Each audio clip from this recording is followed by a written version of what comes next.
How you doing, guys? We're going to take a look at the new OBS Studio version 20.1. Now, I've already done a video on this before, older version. I'm just going to tell you a couple of new updates, which are actually pretty comprehensive.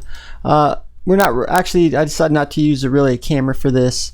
It's mostly UI changes and some other things.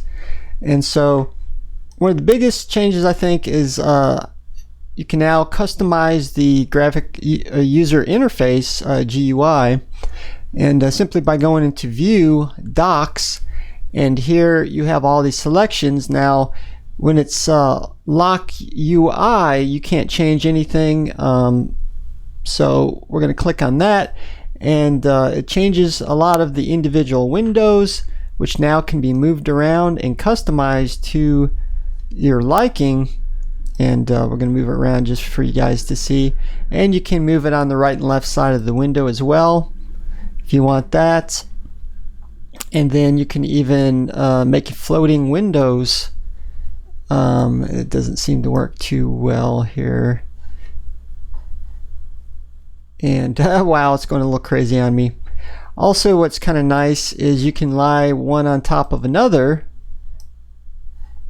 and simply tab between the two as well. And then you can reset everything by going back into View, Docs, and then Reset UI, and it'll simply change it back to whatever the default configuration. We're going to go ahead and lock that for now because I like it just the way it is. Another change is also in has a new theme, and of course you got the default dark, and then you have something called Rachni,